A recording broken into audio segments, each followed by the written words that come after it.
하나님께서는 침묵하시는 분이 아니시라 말씀하시는 분이십니다. 다만 우리 귀가 어둡고 또 우리 마음이 닫혀서 내게 말씀하시는 하나님의 음성을 우리가 잘 듣지 못하고 또 분별하지 못하는 거죠. 또 하나님은 우리에게 많은 것을 보여주십니다. 어떻게 보면 시청각 자료를 쓰시는 것처럼 우리에게 많은 자연의 현상들을 통해서 또는 어떤 사건들을 통해서 우리에게 보여주시는데, 우리의 믿음이 없어서 또 우리의 제약이 우리의 눈을 가려서 보여주시는 것을 보지 못하죠. 우리에게 말씀하시고 보여주시는 하나님의 음성을, 또 하나님의 사인을 바로 듣고 또 깨닫고 볼 수 있는 저와 여러분이 되기를 간절히 기도드립니다.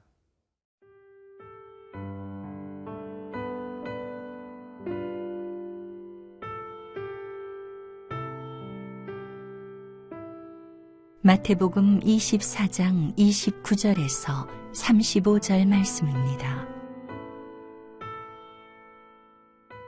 그날 환난 후에 즉시 해가 어두워지며 달이 빛을 내지 아니하며 별들이 하늘에서 떨어지며 하늘의 권능들이 흔들리리라. 그때에 인자의 징조가 하늘에서 보이겠고 그때에 땅의 모든 족속들이 통곡하며 그들이 인자가 구름을 타고 능력과 큰 영광으로 오는 것을 보리라. 그가 큰 나팔 소리와 함께 천사들을 보내리니 그들이 그의 택하신 자들을 하늘 이 끝에서 저 끝까지 사방에서 모으리라. 무화과 나무의 비유를 배우라.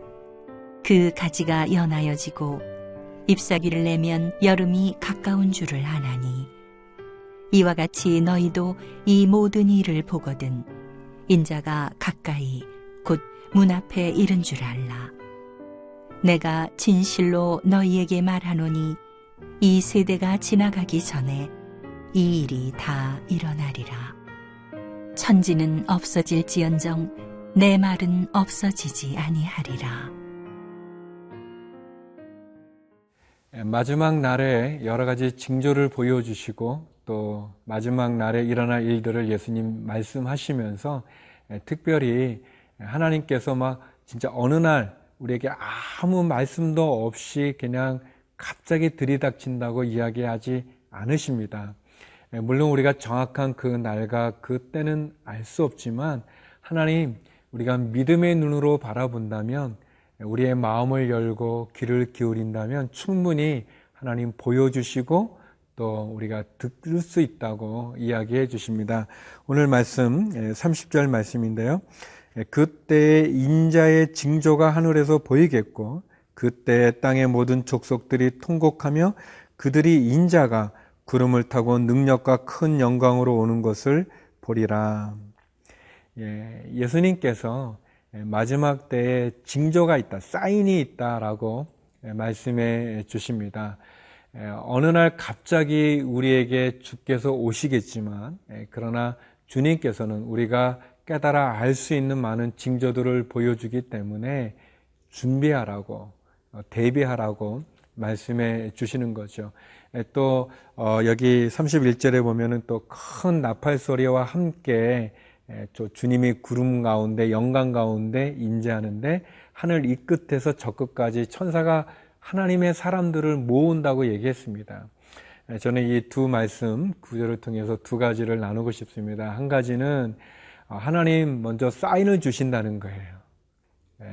그냥 우리에게 말씀 안 하시는, 침묵하고 입을 싹 닫는 그런 하나님이 아니라 우리에게 경고하시고 말씀하시고 보여주시고 들려주시는 분이라는 것입니다.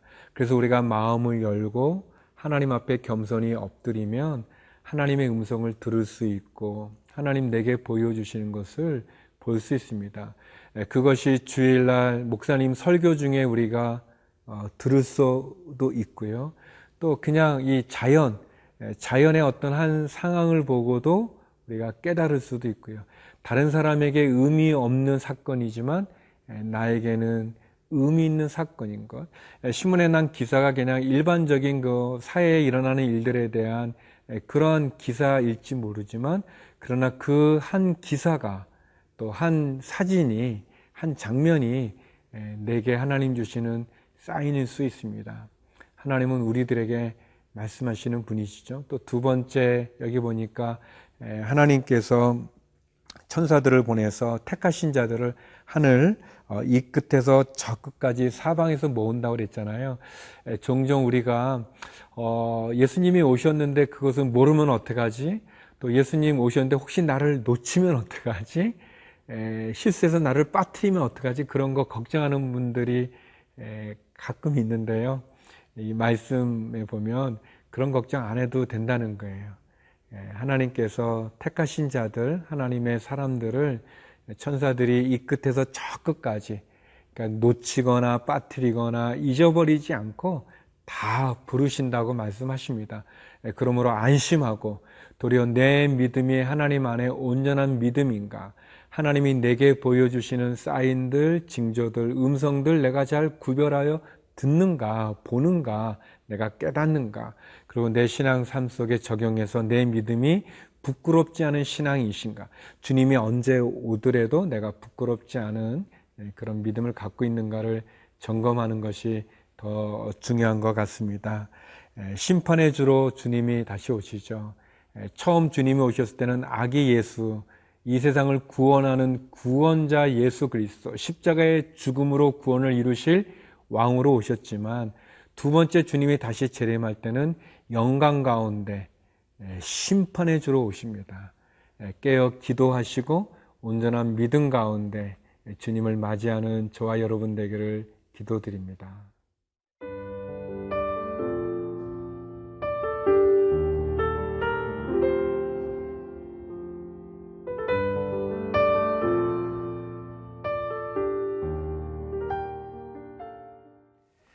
예수님께서는 다시 한번 마지막 징조가 있을 때 그 징조를 통해서 깨달으라고 얘기합니다. 기억하고 알라는 거죠. 끊임없이 우리에게 기회를 주시는 거예요. 우리가 우리 인생의 삶 속에서 또 이 사회는 우리에게 무한정의 기회를 주지 않잖아요. 우리가 이렇게 뭐 예를 들어서 뭐 10대 때, 20대 때는 뭐 그때도 힘들게 느끼지만 뭐 이렇게 잘못하면, 실수하면 그래서 다시 이렇게 좀 재기하거나 회복할 수 있지 않습니까? 그런데 뭐 50대나 40대 이렇게 한번 잘못되어지면 다시 재기하기가 굉장히 어려워요. 다시 시작하기도 힘들지 않습니까? 우리에게 무한정의 기회를 주거나 또 우리를 무한정 기다려주지 않습니다. 그러나 하나님께서는 우리에게 계속해서 기회를 주시는 분이시고 우리를 끝까지 기다려주시는 분이십니다. 여기 32절 말씀인데요. 무화과 나무의 비유를 배우라. 그 가지가 연하여 지고 잎사귀를 내면 여름이 가까운 줄을 아나니. 무화과 나무의 그 가지가 연해지고 잎사귀를 내면 이제 여름이 왔구나, 우리가 아는 것처럼, 마치 저희 나라 이제 나무들마다 겨울에는 다 그 잎사귀가 떨어져 있다가 봄이 되면 이제 새순이 이렇게 파릇파릇해지면서 또 잎이 무성해지면 이제 봄이 왔고 또 여름이 왔고 또 그런 거 아는 것처럼, 또 이제 가을이 지나서 이제 잎사귀들이 이제 떨어지게 되면 겨울이 왔고 뭐 아는 것처럼 예수님께서 마지막 때에 징조가 있다는 겁니다. 예수님 마지막 때 사인이 있다는 거예요. 그래서 그걸 통해서 깨달아 알라고 말씀해 주십니다. 저는 저와 여러분에게 하나님 다가오시는 그 하나님을 만날 수 있기 바랍니다. 그거가 내가 매일같이 큐티하는 가운데 한 구절일 수도 있고요. 또 아니면 또 지나가는 사람들의 이야기일 수도 있겠죠. 제가 이렇게 친하게 이렇게 좀 지내는 그런 목사님이 계세요. 근데 이제 그 목사님하고 이제 짓궂게 제가 이렇게 장난도 하고 또 놀리기도 하고 이렇게, 또 그 목사님도 저를 또 이렇게 놀리기도 하고 또 그런 이제 목사님이 계시는데요. 근데 이제 저희 그 어느 수련회에서 이제 장로님들 이렇게 수련회가 있었는데 거의 제가 같이 참여했는데 어떤 장로님 두 분이 서로 이렇게 막 짓궂게 서로 장난도 하시면서 서로 놀리시더라고요. 놀리는데 그러면서 이제 저희들이 다 이제 웃고 그랬는데 어떤 분이 그 두 분 장로님 하는 모습이 꼭 저와 또 어떤 목사님 그 가까운 목사님 하는 모습하고 같다는 거예요. 근데 이제 저는 이 목사님하고 하는 거, 목사님한테 장난하고 목사님 놀리고 하는 거 그냥 쉽게 생각했는데, 근데 장로님들끼리 서로 그렇게 하는 거 보면서 제가, 좀 조심해야겠구나, 좀 심하다, 이제 그런 생각 가졌는데, 그 장로님들 모습이 제 모습 같다고 누가 얘기해 주는 걸 들으면서 제가, 깜짝 놀랐습니다. 그리고, 내가 조심해야겠구나. 나는 가해자니까, 나는 이렇게 놀리는 사람이니까 잘 몰랐지만, 다른 사람이 볼 때는 그게 덕이 되지 않을 수도 있구나. 또 다른 사람이 볼 때는 조금 보기 좋은 모습이 아닐 수도 있다는 것을 제가 깜짝 놀라면서 알았어요. 하나님께서는 저는 그게 하나님이 나에게 가르쳐 준 거라고 이렇게 딱 느끼지는 않지만, 그러나 하나님 저에게 사인을 주셨다고 생각하거든요. 설교 말씀 중에도 책을 읽는 한 문장에서도, 큐티하는 한 구절에서도, 또는 하나님 보여주는 자연 속에서 분명히 하나님 우리에게 사인을 주십니다. 경고하십니다. 제약에 있다면 돌이키라고 경고해 주시기도 하고요. 낙심하여 절망하였다면 용기를 가지라고 말씀도 해 주십니다. 나에게 말씀하는 하나님의 그 음성과 나에게 보여주시는 하나님의 사인을 볼 수 있는 우리 모두가 되길 바랍니다. 기도하시겠습니다. 거룩하신 하나님, 마지막 주님이 오실 때 영광 가운데 주 예수여 오시옵소서 마라나타 그렇게 고백할 수 있는 저희 모두가 되게 하여 주시옵소서. 하나님, 믿음 가운데 승리하게 하여 주시고 해외에 있는 믿음의 사람들, 선교사님들 지켜 주시옵소서. 예수님 이름으로 기도드립니다. 아멘.